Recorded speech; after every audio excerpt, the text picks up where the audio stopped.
On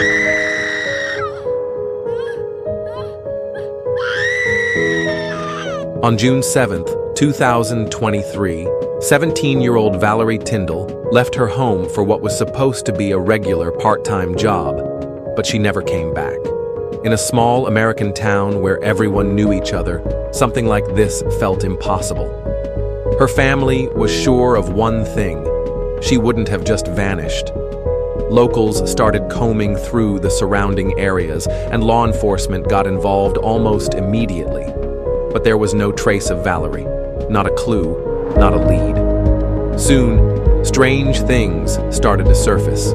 Conflicting statements, silence from people who seemed to know too much, and behavior that no longer looked like coincidence. Everything pointed to the truth being closer than anyone realized, but it was being carefully hidden. Valerie Tyndall was born in 2006 in Indianapolis, Indiana's capital city. She spent her early years in an urban setting, but when she was 2, her family moved to Arlington, a quiet rural town about an hour's drive from the city. Her parents, Jack and Shayna Tyndall, made the decision to relocate out of concern for their children's safety. Their oldest son was about to start commuting to school alone, and living in a large city just felt too risky, especially with 5 kids in the family. Arlington was the complete opposite of where they had lived before, with a close-knit community of around 300 people, strong neighborly ties, quiet streets, open farmland, and a slower pace of life. It was the perfect place to raise a family. The Tyndalls quickly became part of the local fabric. The children found their circle of friends easily, and the adults embraced the warm and supportive atmosphere. Neighbors held block parties, got together for dinners, and looked out for each other. Valerie grew up surrounded by this environment, and for her, it became second nature. From an early age, Valerie was fascinated by animals. She'd spend hours watching cows and horses on nearby farms, helping out with poultry, and learning everything she could about pet care. By the time she reached middle school, she had already set her sights on becoming a veterinarian, and that ambition never wavered. She focused on science courses and worked hard to build the skills she'd need in the future. By the time she was 17, Valerie had finished her junior year of high school. One more year stood between her and college. Knowing how much effort it would take to pursue her dream, she wanted to contribute to her future. During the summer of 2023, she started looking for a part-time job to save up for her education. Her first try was at a local fast food restaurant, but she quickly quit. The pay was low, and the work environment was overwhelming. After bouncing between a few odd jobs, a friend stepped in with a helpful suggestion. Her grandfather, Patrick, a retired man and longtime neighbor of the Tyndalls, ran a small private business doing yard work, mowing lawns, repairing fences, and building garden sheds. Valerie had known him since she was little and had no reason to turn down the offer. The job seemed ideal: fresh air, quiet streets, and a familiar setting. Patrick, the grandfather of Valerie's close friend, had long been part of their family's circle. Everything about it felt safe and trustworthy. That summer job would turn out to be Valerie's last. The morning of June 7th, 2023, started like any other at the Tyndall home. Everything followed the usual routine. Valerie woke up on time, calm and collected. Over breakfast, she chatted with her mother and others at the table. She mentioned she was heading out to help Patrick, a longtime neighbor and trusted family friend. According to her, the work was going to be light, just some basic yard maintenance. She planned to be back by lunchtime. Nothing in her demeanor or words raised any red flags. She only took the essentials: her phone, wallet, keys, and wore light summer clothes. No bag, no change of clothes, no extra personal items. She hadn't mentioned any additional plans. It looked like just another workday, the kind she'd had many times before. Her absence during the first few hours didn't worry her family. In the summer, jobs with Patrick could sometimes run long, depending on how much work there was, the weather, or the condition of the property. Occasionally, Valerie would stay a bit later to finish a task or earn a little extra money. She might be watering plants, tidying up, or doing outdoor chores. So her mom, Shayna, wasn't immediately alarmed. She just assumed Valerie had stayed to wrap things up. But by late afternoon, concern started to grow. Valerie had said she'd be back by midday, but 5 o'clock was approaching and she still hadn't returned. Shayna decided to give her a call, just to check in, ask how things were going, and find out when she'd be home. But as soon as she made the call, something felt off. It went straight to voicemail. That was out of character for Valerie. Even when busy, she always managed to answer or call back later. Shayna tried again a little while later, but the phone remained off or unreachable. That's when she began to feel uneasy. Realizing something wasn't right, Shayna reached out to Patrick to confirm whether Valerie had actually been working with him. In this close-knit area, people didn't hesitate to talk directly, especially in situations like this. What Patrick said next was the first real warning sign. He sounded surprised and told her he hadn't made any plans with Valerie that day and hadn't seen her since the day before. He added that, from what he'd heard, Valerie was supposed to be meeting up with friends and might have planned a trip to Indianapolis. He didn't explain where he got that information. His words didn't sit right with Shayna. She clearly remembered Valerie saying she was going to work that morning, nothing about any trip, and she'd spoken with certainty, as if it had all been confirmed. Plus, Valerie wasn't the kind of person to keep plans a secret. Their household was built on trust, and she usually gave a heads up if anything changed. She had no reason to lie, especially to her mother, and certainly not to just leave without telling anyone. Shayna shared her growing concern with her husband Jack, who had just gotten home from work. Hearing the situation, he immediately sensed this was more than a simple delay. The parents began to go over all the possible explanations for their daughter's absence, but none of them made sense. The first thing Valerie's loved ones did was check the most obvious places she could have gone. Together, they walked around the neighborhood, stopped by the nearest park, checked local stores, and visited friends. But no one had seen her since that morning. No one had any idea about her plans for the day. No one had heard her mention a meetup or a trip out of town. By 7 p.m., concerned neighbors began showing up at the Tyndall house. Some came after hearing that Valerie wasn't answering her phone. Among them were Patrick and his wife. Patrick once again claimed he hadn't seen her and had no idea where she might be. His story was consistent with what he had told Shayna earlier. He showed no visible concern and remained calm and composed. The atmosphere grew more tense. Valerie's parents were overwhelmed by a growing sense of fear and helplessness. Hours passed, and it became increasingly clear that this wasn't just a late return. By midnight, the family decided it was time to take official action. They filed a missing person report. The report was submitted to the Rush County Sheriff's Department, launching a formal investigation. But at the outset, the investigators had very little to go on. Shayna's account, Valerie's inactive phone, and the conflicting stories between what Valerie had told her mother and what Patrick claimed. Once the report was filed, things in Arlington escalated quickly. Despite being a small community, local authorities wasted no time in kicking off search efforts.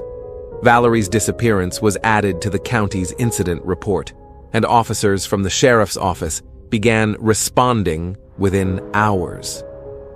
Interviews started with those closest to Valerie, her parents, siblings, neighbors, classmates, and friends. That same day, officers contacted people who had spent time with her at school or socially. Yet, no one knew anything about her plans for June 7th. No one recalled hearing about a trip, a meetup, or receiving messages that suggested anything out of the ordinary. These interviews didn't yield any clear leads. Valerie's parents provided a detailed account of what she had with her when she left. Just her everyday clothes, her cell phone, and her wallet. She hadn't taken a change of clothes, any personal hygiene items, or a bag. Her room was untouched. Makeup, Chargers, school supplies, and other belongings were all in place. That ruled out the idea that she had planned to leave on her own. Valerie's phone had been off since the middle of the day on June 7th. The last known signal was traced to somewhere in Arlington, and after that, the device never reconnected to any network. There were no signs that it had moved to another location. This suggested she had not left town. Her green 2000 Honda Accord was also missing, but no street cameras in the area captured it, leaving the neighborhood. News of Valerie's disappearance quickly reached local media. By the next morning, her photo, along with a description of her clothes, height, hair, and eye color, and last known location, was published in the press and widely shared across social media throughout the state. Law enforcement publicly stated that Valerie could be in a potentially dangerous situation and ruled out the idea that she had left willingly. The people of Arlington didn't hesitate to help. Not only local residents, but also neighbors from nearby towns joined the search. K-9 units, drones, thermal imaging devices, and ground patrols were deployed. Search teams combed riverbanks, wooded areas, open lots, and farms. Residents even checked their own sheds, basements, attics, and garages. Over the course of 2 days, almost every corner of Arlington and its outskirts was searched. Despite the large-scale search effort, no trace of Valerie was found. Neither her phone nor her car turned up, and she herself had seemingly vanished without a clue. In a small, tightly knit town, such a complete disappearance felt deeply unsettling and nearly impossible to explain. While the search continued, law enforcement began digging deeper into the case. Officers started reviewing Valerie's social media activity, checking her messages and call history. Her parents granted investigators full access to her accounts. There were no signs of emotional distress, no conflicts, no intentions of running away. On the contrary, her conversations were full of normal teenage things: school, part-time jobs, and hangouts with friends. Her plans were clear and completely typical. Although no official suspects had been named at that point, certain details began to raise concerns. One neighbor's behavior caught the attention of Valerie's family. He claimed he hadn't seen her the day she disappeared, but that conflicted with what Valerie herself had said earlier that morning. Patrick's name wasn't yet mentioned in any official capacity, and no formal steps had been taken regarding him, but doubts were beginning to take shape among those close to the case. In the early days of the investigation, Patrick's name came up only in passing. He was just the family's neighbor, the grandfather of Valerie's friend, and her part-time employer. Still, something about his version of events didn't sit right with Shayna. She wasn't just troubled by the inconsistencies in his statements. There was also something about his behavior in the months leading up to Valerie's disappearance that had made her uneasy. According to Shayna, Patrick had been showing Valerie an unusual amount of attention. He often offered her rides, asked a lot of questions about her schedule, and later, Shayna found out that Valerie had been sharing her phone location with him. Valerie explained that he used it for safety reasons. He claimed to do the same with his granddaughter. But to Shayna, that kind of closeness between an older man and a 17-year-old high school student didn't feel appropriate. While there had been no concrete reason for alarm, a sense of unease had lingered. After Valerie was reported missing, Patrick was brought in for his first official interview. He told officers that he hadn't seen her on June 7th and that they had made no work arrangements for that day. Later, he added that he'd heard from his granddaughter that Valerie had plans to go to Indianapolis. But when police spoke to the granddaughter, she denied ever saying that. She hadn't even spoken to Valerie that day and knew nothing about any trip. These contradictions led investigators to bring Patrick in for a second round of questioning. This time, his story changed dramatically. He now claimed that he had in fact seen Valerie that day. According to his revised version, they had planned to work, but the job fell through, and Valerie supposedly asked him for a ride to a nearby town. He said he dropped her off at an agreed-upon spot and drove away immediately. This sudden shift in his story raised serious red flags. When asked why he didn't share this version earlier, Patrick said he was scared, worried that he'd be seen as a suspect. But investigators weren't buying that explanation. His changing statements were viewed as an attempt to mislead law enforcement, which gave them grounds to temporarily detain him for providing false information.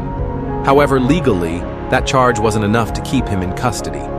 After going through the standard bail process, Patrick was released.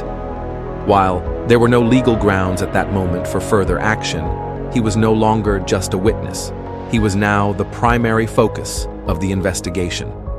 Following his contradictory statements, detectives began verifying every detail he had shared. Crucially, witnesses began to come forward. One neighbor reported seeing Patrick behind the wheel of a vehicle that matched Valerie's green Honda Accord. Two other witnesses claimed they saw him with Valerie earlier that day, walking together along a nearby street. These accounts directly contradicted Patrick's initial claim that he hadn't seen her at all on June 7th. A few days after investigators gathered initial testimony, the police located Valerie's green Honda Accord. The car was found parked in a residential neighborhood, with its license plates removed. The location matched what Patrick would later disclose. While the vehicle didn't show signs of a struggle or other obvious evidence of a crime, the fact that it had been relocated and stripped of identifiers immediately raised suspicions. By this point, K9 units had been brought in. The search dogs examined the area around Patrick's home and showed heightened interest in a section of land near a small artificial pond.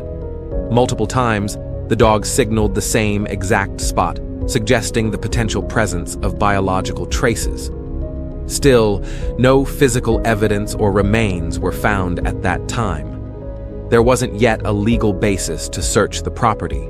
A dog alert alone wasn't considered sufficient proof to obtain a warrant. Meanwhile, investigators began surveillance of the site. Weeks later, they noticed odd behavior.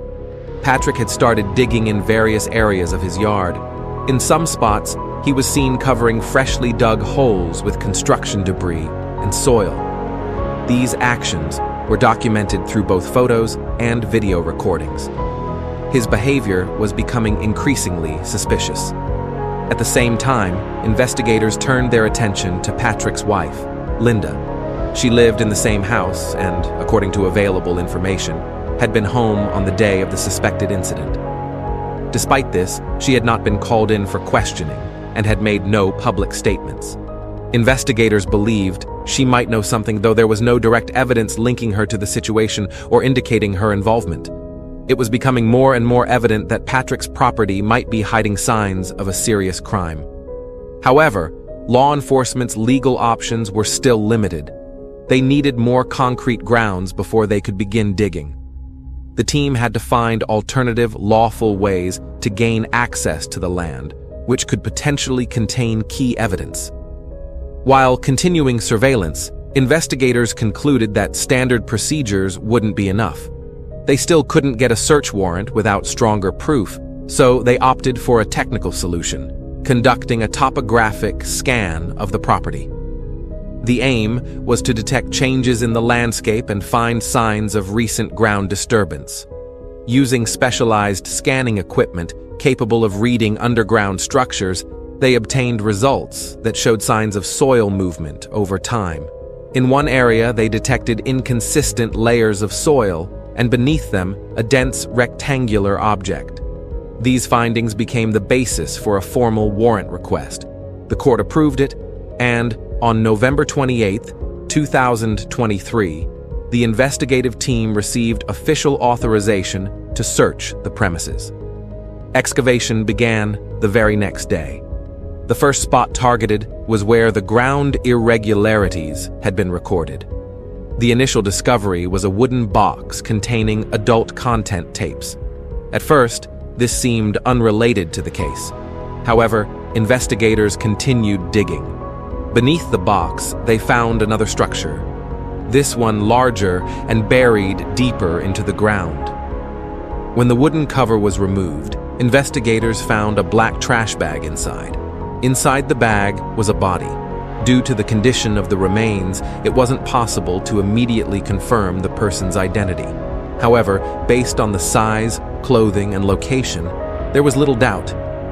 Later, a dental examination officially confirmed that the body belonged to Valerie Tyndall. At the scene, authorities noted clear signs of an intentional burial. The setup was designed to divert attention from what lay underneath. The first box, containing adult tapes, appeared to be a decoy, placed to mislead anyone who might dig there. But the officers didn't stop at the surface, and their persistence paid off. Patrick was taken into custody that same day. Investigators quickly moved to conduct a thorough search of his home and the surrounding property. They were looking for additional evidence, but no new items were found. Patrick lived in the house with his wife, but at that point, he was the only one facing charges. Based on the discovery of Valerie's remains, the inconsistencies in his statements, and previously gathered evidence, he was formally named the sole suspect. Right after his arrest, Patrick was brought in for questioning. At first, he denied everything. He refused to admit any involvement, dodged investigators' questions, and maintained that he had nothing to do with Valerie's disappearance. Detectives attempted to appeal to his conscience, speaking about Valerie's family and the pain they were enduring. Still, he showed no reaction, not even when they brought up his own wife. The turning point came when detectives focused on one undeniable fact. Valerie's body had been buried on his property. They asked him directly, how could she have ended up there? After a pause, Patrick shifted his stance and said he was ready to share what really happened. He claimed the incident had been a terrible accident, not a premeditated act. According to Patrick's version, Valerie had allegedly come to him demanding money, threatening to accuse him of inappropriate behavior if he didn't pay. He insisted that there was never any relationship between them and described her actions as blackmail. He claimed that during the confrontation, she began removing her clothes, either to strengthen the threat or manipulate the situation. And in a panic, he lost control and strangled her using a belt from his pants. Afterward, he said, fear took over. He kept the body hidden in the house overnight. The next day, he buried it in the yard, building a wooden box to contain it and burying the decoy container of tapes on top. To further cover his tracks, he drove Valerie's car to a different part of town and removed the license plates. Despite this confession, investigators didn't fully accept Patrick's version of events. To them, the story of blackmail didn't add up. There was no evidence, no messages or behavior from Valerie that suggested she had made threats or tried to pressure him. Instead, detectives believed a different theory, that Patrick had developed an unhealthy fixation on Valerie, and when things spiraled out of control, he tried to cover up what had happened. While Patrick formally admitted involvement in Valerie's death, he denied having any intent. Investigators, however, viewed his actions after the incident, hiding the body, destroying potential evidence, and giving false statements, as clear signs that he had deliberately tried to avoid responsibility. These details became the foundation of a case that was soon forwarded to the district attorney's office for formal charges. Following his arrest and partial confession, the investigation concluded, and the case materials were handed over to prosecutors. Patrick chose not to take the case to trial. In March 2024, he signed a plea agreement. Under its terms, he was sentenced to 57 years in prison with no eligibility for early release. Given his age, this effectively meant a life sentence. The proceedings were conducted behind closed doors. Many in the community had expected a harsher outcome, but the charge did not include aggravated or premeditated intent. This format allowed the process to avoid a lengthy courtroom battle, but it also stirred mixed reactions. Some Arlington residents felt the outcome wasn't severe enough. The financial compensation assigned to Valerie's family also drew strong reactions. The court ordered that her parents receive only $10,000. Neither the court nor the prosecution provided a clear explanation for the low amount. Considering the emotional and legal weight of the family's loss, The compensation appeared merely symbolic. Though no appeals were filed, the family's disappointment was evident during a press conference held after the sentencing. At the press briefing, Jack and Shayna thanked the investigators, volunteers, and everyone who had helped search for their daughter. At the same time, they openly expressed their frustration with the limitations of the justice system, which failed to provide answers to their most pressing questions. Chief among them, what were Patrick's true motives? His confession hadn't convinced them, and they rejected his version of events. Another point of public concern was the role of Patrick's wife, Linda. She had been living in the house where Valerie's body remained hidden for over 24 hours.